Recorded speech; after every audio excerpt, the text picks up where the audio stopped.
Hi, thank you for joining us again on another episode of the Commend Journey podcast. I am your host, Michael Diamond. We are back with another guest to talk about another amazing topic. I hope you are having a wonderful day or evening, depending on where you are in the world and what's going on with you. And so I want to talk to our guest, but before I do, I want to have them introduce themselves and then we'll get to it. Hello, thanks, Mike. Great to be here. My name is Matthew Kambic. I'm the training manager at Commend. It's been a great experience coming through Commend, and now my recent role has been shifted to training. So it's really a fun thing to try and make the technology that is ever progressing as it is easy to understand and applicable for everyone. Yeah, it's a complex role, especially given the way technology changes on a moment by moment basis and the needs of the market. Congratulations, and of course, good luck in the role. I know that you've got an awful lot of experience with Commend, so I'm certain that you'll continue to do an amazing job for us. So Well, thanks. today, And like you said, the technology is changing, and ever since, I'm putting this in air quotes for those who can't see, Al Gore has invented the internet. It's been a fun ride keeping up, and as we know, the pace of technology is ever increasing. yeah, absolutely, and somewhat topical for what we're going to talk about today. Because as technology changes, we have to, which is an interesting take on it because we're the ones changing technology. Today's focus is really going to be about the utility space and the way the utility vertical works and lives and breathes and changes as well. And so the topic that we'll get into as we move forward is really how we can take a utility site or multiple utility sites and look at them from just a perspective where it isn't simply utilizing the intercom functions that Commend offers. And so Commend offers an array of features that a customer could use in their sites. And so we'll talk a lot about the breadth of them. And we won't necessarily get into the specifics of them being used on a live site specifically. But what we really want to do is dig in creatively and talk about how they could be used. And so hopefully that'll be useful for you out in the listening audience. So Commend is far more than an intercom. And if you don't know that by now, I'm glad you are here because we're going to help educate you a little bit on how that works and why that is. So when we look at a communication system at whole over a site, which might have to fulfill multiple uses in the utility environment, if we can think about some use case examples or just creative ways that Commend's features could be utilized in that space to push messages out or to take information in, what comes to mind for you, Matthew, at some of the outset? Sure. So sometimes when I'm envisioning this, I like to put myself in the shoes of the person consuming it or experiencing it or being the one that's in that situational moment. And there's a lot of things usually happening. There's the stress, there's the alarms, there's the distractions, and sometimes the audio side is good because it can have playback of audio messages. So maybe as a traditional sense, the intercom has pre-recorded audio in it or a live evacuation message, and those messages are transmitted in the time. But audio is time sensitive. I have to listen to it in the moment. If I'm distracted, I can't ask the person, please repeat that, if it's a pre-recorded audio message. So sometimes the augmentation or the addition of the visual as well, because that's not time sensitive. I can look at it, I can look away, I can look at it back again. So as an example, with the digital signage, sometimes it's really great to leverage the existing infrastructure that's already there for the communication to have some kind of a visual platform as well, where there are special time relevant messages, maybe an evacuation plan, maybe special operator instructions, maybe just some kind of comfort in the moment with that someone is aware of the situational importance and has already taken steps to mitigate it. So just as an example, each and every device could have its own evacuation plan relevant to that location, so that it's not a one size fits all. It's got little dotted line and it shows me where I need to go, or it says click this button if you have additional information relevant to the situation, and that would build up a call. So those are some of the things when I put myself in that situation really help give me the tools and the comfort I need to effectively navigate it. Yeah, and I think that you bring up an important point. Most of that challenge here in having someone being able to stay aware of what's going on is there is a lot of exterior noise and a lot of exterior elements that'll introduce panic or concern. And so messaging has to be more than just, I think, a single source. And so being able to draw on a feature set which would allow us to potentially show activity on a horn strobe or show activity on a message screen can allow people to be able to understand and interpret that data a little bit quicker. I think the human brain is a fantastic thing, but it also needs relevant data in stressful times. And that's an important point to point out. I guess if we were to set up perhaps a message flowing on screens, can we jump between multiple messages if we need to? Or is it just a simple, this trigger happens in the back end and sends this image forward to one of our screens or perhaps to an integrated display? Yeah, the one thing I find with some of the Command products are they've got kind of your base level, simple to set up, entry level, vanilla default kind of a template. But then if you really dig into it, you can get quite a bit deeper and you can customize it quite a bit further. So one example of that is you can set up a screen that is a static image and it shows you relevant information for that one situation. Then you can create a series of those static images and you can switch them as needed. So that can create some kind of dynamic flow if you need to, or maybe the screens themselves have interaction where the customer pushes the screen to switch as some kind of a navigatable path, maybe a series of instructions or something like that. But then even further, if we dig even deeper, it also supports the ability to display purely dynamic screens on the relevant device itself. So maybe there's a web server with some kind of an API, or maybe there's something with dynamic built information customized to that exact situation. So down to the pixel, you can control pretty much everything that you see on the screen so that it's either, that simple interface or maybe in an intermediary step, a series of multiple interfaces, or maybe it's a completely separate third-party system that has already been set up for this purpose, and it's simply we're the conduit to which to get that to their eyes. Okay. Maybe we'll get a little bit more specific here about that sort of setup. If I'm running a SOC or a GSOC and I have one of Commend's ID8 devices as one of my control desks, what's the additional use in that, or an additional use case perhaps in that where I could set something up to have messages flow in or be advised when things happen on the system? hmm Yeah. So, for example, maybe there's a check-in system, and the person in front of the device in the field, they have to interact with the screen, and then that's an event, and then that event can be displayed on the GSOC's ID8 station, for example, and then.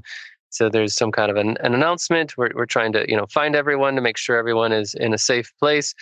Please check in. So then he starts to see all his little boxes go green, and it's always a good day at the office when all the boxes go green. Yeah. Another thing might be the individual in the field has the ability to activate things on or off, unlock doors or something, and then again back in the GSOC he can see and he can navigate with audio communication some time of coordination where don't open that door. I can see there's a hallway and I can see there's a series of doors and I need to prevent the last door from being opened because I on the radio was told that the situation is behind that last door, and that would be a bad event in this case. So definitely from the ID8, he has the ability to be that real command and control to really relevantly pull in the pieces as they're coming in to get the information, but also to add in the control to that situation to be the guiding hand. Okay. So in utility spaces, I know that there's a higher stringency when it comes to device resistance and fault tolerance. So I'd love you to just speak to a little bit to how Commend deals with that. Do Do our users, do people who use command systems have the ability to know whether or not devices have failed in the field? Is that something that happens regularly? I know a lot of systems you'd have to go and walk around and push test buttons to make sure that calls went through. How do we deal with that? Yeah, I was going to literally mention the people who've called in the past. They have a checklist, and every midnight they have to go around all the devices and push the and Bob again. Hello, Bob. It's me again. Is it working? Can you hear me? Check. Right. Times 50, times 100, times 500 devices. That's a lot of manpower unnecessarily. So the intercom server is able to pull and monitor these devices down to the second. It knows if they're registered. It knows if certain services are responding or not. And it can even do a component level analysis. So just because a device is pinging on the network, all that means is it's pinging on the network. It's about all it means, right? It means there is something there and it is responding, but is the microphone working? Is there bubble gum over the speaker hole preventing the effective use of this device? Has something else catastrophically affected its ability to perform as it should? So speaker and mic monitoring is an example where the device plays some kind of special noise, a tone with embedded digital information into it. And then the microphone listens for that noise. And if it hears this very specially crafted signal, it knows everything must be working good in the device. But then more macro, if the device itself isn't responding to the server, then the server is keeping track and polling and monitoring. And then the inability of the device to respond can trigger an alert. The inability of the device to respond can create new situations or scenarios. So usually on the console of the ID8 master, he has a queue that shows his latest status. And when everything is good, it's idle. But then a new notification comes in and he reads it and it says, it's not a call, no one's calling you, but it is a device in the field that has failed. And it's the old classic, is the network down? Is the printer working? Here in the application of the intercom world, he already knows. No one has to call him to say, that intercom at that particular location, it's not working. He already knows that preemptively because it's been monitoring and pulling itself. And then to your question about redundancy, so how do we deal with this should that situation arise? Definitely we have multiple scenarios where we have either parallel servers or independent redundant stations. We've even had in the past some customized solutions for customers where they have an intercom with a button, and it was a custom project and it was electromechanical. So the button could even test itself. So even the button in some cases could be tested. So the interesting thing I took away from that is Commend really creates the customized solution to fit the need, whether that's an off-the-shelf product or whether that's something that we've built to order. We've created some very interesting, very complex applications. Yeah, I think that there's that level of double check especially in the utility industry. The stringent requirements are going to be something that customers, if they don't know they need to be aware of it. And so beyond that, I think that there's an awful lot of ways you can branch off that tree and talk about the things that we do. So you talked just a little bit there about speakers, but I wonder if in this same sense, we could mention the intelligent volume control, especially in the sense of an emergency situation. And there are other devices that are making noise around. How do we still hear overhead pages when there are horn strobes going off from the fire system, or if there are other alerts? How does Commend deal with something like that? Sure. The old traditional model is the tech kind of guesstimates how loud the volume needs to be, and he picks a certain threshold and locks the device into that level of volume. And he picks a really high one, which is really loud. And then at midnight, when a test goes off or something, it's very disruptive. So then he picks a bit lower, and it works great for most situations. But then there's this one unusual situation, and then they can't hear, right? So there's generally a need for this dynamic volume adjustment. And so you already mentioned it, the IVC or the intelligent volume control. The device itself already has a microphone which can gauge the loudness of the site. and the effectiveness of the speaker's volume efficiently. So if it already knows that the volume level has risen to a certain point, it can dynamically raise and compensate the output volume of the amplifier as well. And then when the volume drops quite significantly, well, then we don't need quite as much speaker output as well. So IVC becomes an effective way of creating that give or take. As the volume goes higher, it compensates appropriately. So there's a lot of math that goes into it, but in general, easy terms, you have to be a certain amount higher than the ambient noise. So if the ambient noise raises, you have a set threshold, 10 decibels above, and then you get that easy to understand audio. If you're only 3 decibels above, well, then maybe it's a bit more difficult to understand. Yeah, and I think being able to understand any type of communication in stressful situations is also going to be paramount. So, definitely something a feature that we bring to the table that is key, and it really dovetails into the next portion, which is really about situational awareness. And so, not only does Commend have a lot of features that could assist with situational awareness, we also integrate with other devices too. So, if let's say, for instance, that I have a utility site that I also use a access control system to control who comes in and out. And then, of course, because they're so pervasive at a utility site for good reasons, I'm going to have cameras, whether they be fixed or PTZ. I'm going to have them in the area. How can we integrate with those two applications or those two devices themselves and make sure that we can complement the situational awareness that the customer needs? Yeah, it's a great point, because a complex solution usually has many components, and they all work in this harmonious way to create a unified solution. So while Commend does have some of those ways to bring that, there might already be customers with existing solutions that they're already very happy with, they've already invested in, and they just want to bring Commend alongside to enhance both sides. So we have many integrations with third-party access control systems, Linnell, Secure, AMAG, P2000, and the list goes on, right?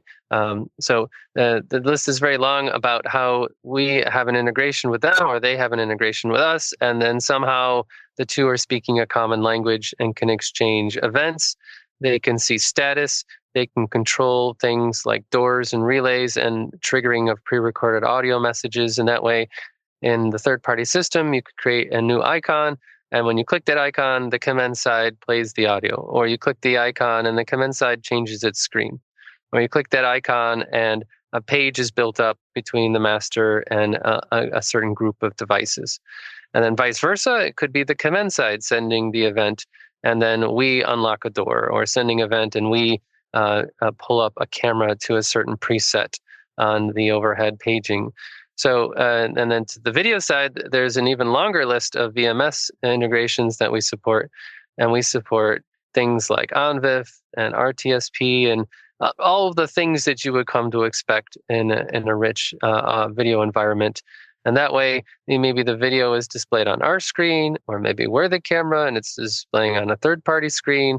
And that way, again, we're always getting the relevant information relevant to that call in the right place at the right location at the right time. Yeah, so really what we're doing is we're assisting the customer in collecting the data they need about those specific events that happen on their system. And instead of having to look through 5 different screens, we're trying to provide that information as unique, not uniquely, but as in a concise manner as possible. So that way customers can see those events and understand that they're happening, and take that multiple event around the system and gather that as situational awareness and say, the intercom is saying this, the camera on the intercom out there is saying that, I am hearing this through the speaker, all that as is differential data that we're being able to collect for them. And data, as we know, allows us to make a little bit better of an informed decision about what needs to happen.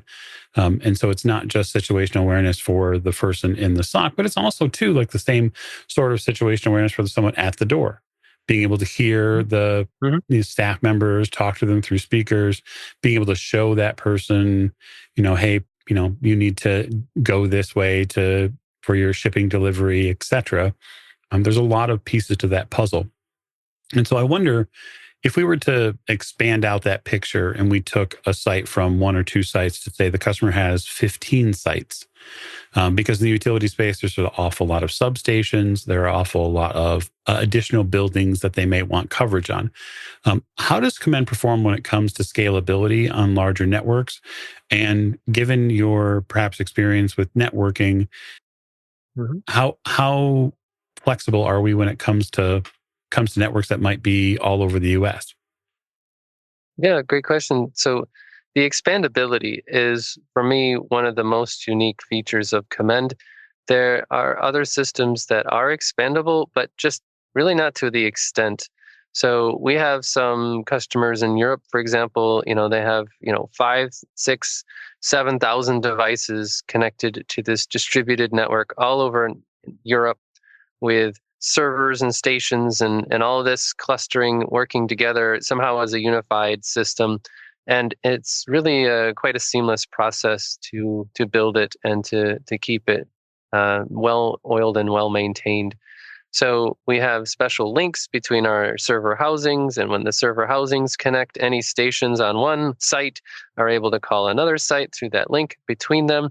And it's easy to build up these point-to-point sites, and these point-to-point sites are easily routable over IP protocols and networks and different topologies. And we even have, for those that are very security-minded, as the utility space is, end-to-end encryption, right? Excuse me, with the latest TLS tunnels and the latest elliptical curve, algorithms that are running behind the scenes, and with the latest hashing algorithms. And it's an alphabet soup of encryption, but it is something that we've also been very mindful of and have baked into the product. So for those of our customers that's a very primary concern, that's also something we're very mindful of as well. Yeah, absolutely. I think that it goes without saying, or probably shouldn't at this point, that cybersecurity is paramount when it comes to utility space. That is what we've talked on the show a little before about with with Tony and some of the other folks is given NERC guidelines, they have to conform to certain aspects to make sure that they're kept secure, and that's really at the core of what we're able to assist them in doing. It's not just us being a lone solution. It's about us partnering with them to assist with the other solutions that they're going to be using to create a whole approach to their security platform. So, um, I suppose as a wrap up, I'd like to know if there's any sort of specific, creative, fun thing that you've been able to do recently with Commend that you could tell the audience about. Any sort of feature or that you've been able to play with, perhaps in the lab. hmm Yeah. So a lot of these features are very interesting on their own, but then when you glue them together, you can create these really interesting application solutions. And one example is the ability to see noise levels as a map, as an overall what is happening at my site. So the noise level is sometimes related to situations, right? So you got background noise, but then when something happens or a machine is operating louder than it should, or there's a situation, then the noise level would normally increase as a result. So if each and every speaker horn, which there's a lot of speaker horns out there, but ours also have microphones in them, which I think is also very interesting and unique. So the microphone is leverageable in that you can have a two-way call. You can talk to the person at there. You don't just see something. You can say something, but then you can listen something is further to take the analogy one step further. You can actually have a call or a talk with them, and you look at the horn and you think that's just a horn. It's actually a two-way communication device. But that's just one leverage of the microphone. Another leverage is the microphone knows how loud it is. And each and every horn, as strategically placed around your campus as they are, also is a data point from that location as a source of interest for potential insight into your site as well. And you could create literally a heat map of sound. And that way you can see all your speakers strategically placed. And then they are in real time feeding back the current audio volume that they're picking up. And then that could be displayed. For example, we have a software called Studio, and it can display a map, and it could digest all those individual and put them and colorize them. And that way you could glance and be like, why is it that the west side of my site is always louder than the east side? Why is it that this one hallway or alleyway is louder, or sometimes that gives additional insight. So that's one example of many data points into the system. Is just literally the mic already creates interesting possibilities, and the mic is already there with the high level audio standards that Commend has, with our latest noise cancellation and our latest echo suppression, and they're quite sophisticated. Where we've taken 20 years of audio know-how into our product, and then with the latest AI developments and neural networks, we've just accelerated that expertise and that knowledge, and it's quite impressive the noise cancellation we can achieve. High is almost 36 decibels today, which is just quite amazing, and that you crank up that slider and the noise just drops off, and yet the voice doesn't get robotic. It's still there, and it really enhances what the usable core situation is, and that's understanding the person at the other side. Yeah. And given that communication is the basis of every relationship we have, if you can't clearly communicate with someone, you can't really have that relationship, no matter what the exchange is, business, personal, etc. It's the core of what we do. And I want to thank you for your time, Matthew. I appreciate you coming on the Commend journey. Awesome. Thanks so much. It's a pleasure being here.